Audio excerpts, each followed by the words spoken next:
Bonjour à tous et bienvenue dans ce nouveau DIY for All. Cette fois-ci, on va s'occuper du DIY le tulle en fleurs séchées, qui est donc un de mes kits en vente sur Etsy, sur mon site internet maisonatto.fr.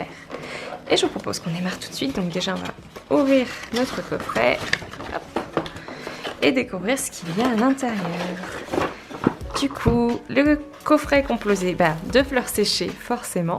Donc là, ce sont les couleurs que j'ai sélectionnées, à savoir blanc, rose et terracotta. Vous avez bien sûr le choix avec plein d'autres couleurs et il y a toujours des nouveautés qui sont mises à jour au niveau des couleurs disponibles sur les fleurs séchées.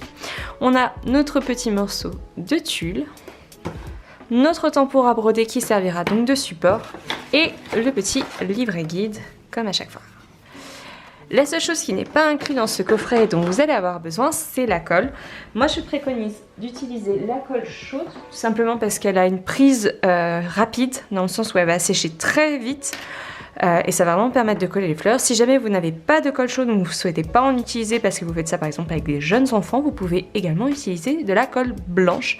Elle sera juste un tout petit peu plus longue à sécher. Et également, pensez bien à mettre un papier ou quelque chose en dessous de votre création, tout simplement parce que la colle risque de goûter un petit peu et qu'il ne faut pas abîmer la table sur laquelle vous êtes en train de faire la création. Et tout de suite, je vais démarrer cette création en mettant mon tulle sur mon tambour. Hop.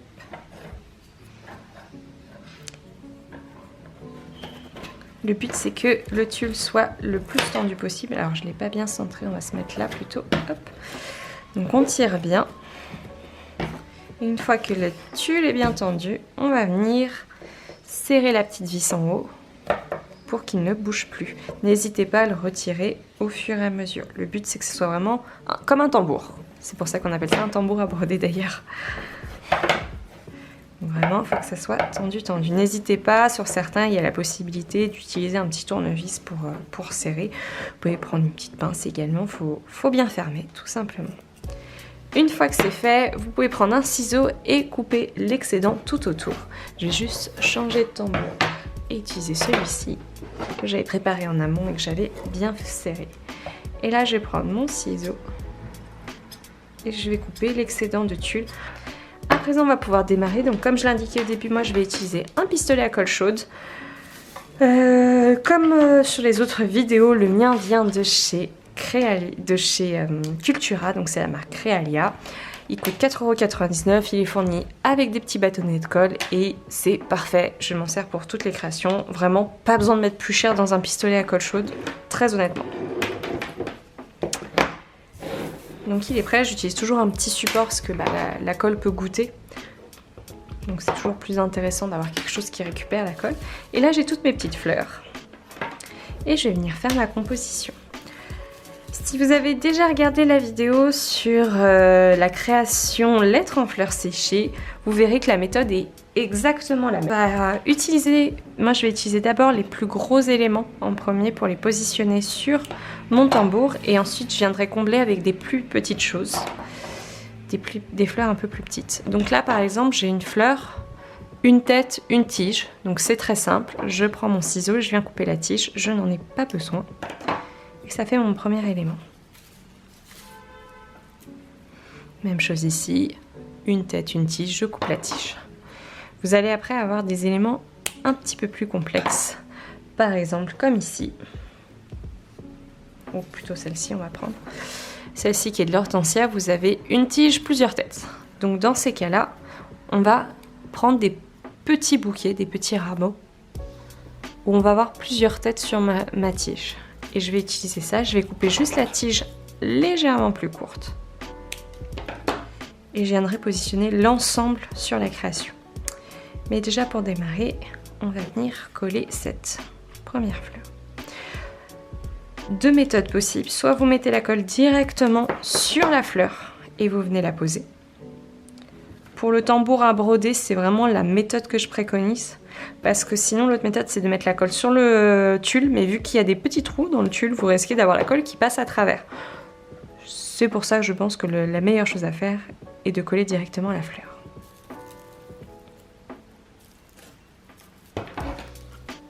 Et donc, je vais continuer comme ça, avec différentes fleurs pour essayer de donner un résultat qui me plaise, tout simplement.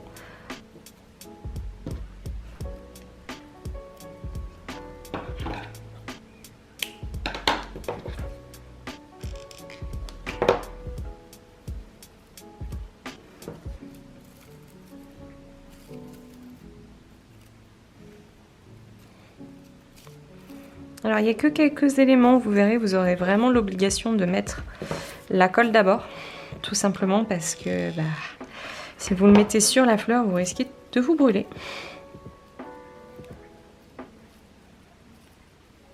Donc là j'ai collé 2 éléments en même temps pour être sûr que l'hortensia tienne bien sur mes créations. Et j'ai mis un petit support en papier pour au cas où la colle, voilà, qui a un petit peu coulé, on le voit ici. Ça s'enlève très très bien, je vous rassure, et heureusement d'ailleurs. Et on va continuer tout simplement comme ça.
La création est à présent terminée. Comme vous pouvez le voir, j'ai vraiment joué sur les différentes textures sur mes fleurs pour essayer de créer une composition un peu originale. Je suis partie sur la partie basse de mon tambour à broder, mais j'aurais très bien pu le faire par exemple en quart de lune, ou alors étaler un petit peu les fleurs sur tout mon tambour. J'espère que ce petit tuto vous aura plu. Si vous souhaitez vous également commander ce coffret, vous pouvez le faire sur mon site internet maisonatto.fr ou sur ma boutique Etsy Maison Atto. À très vite!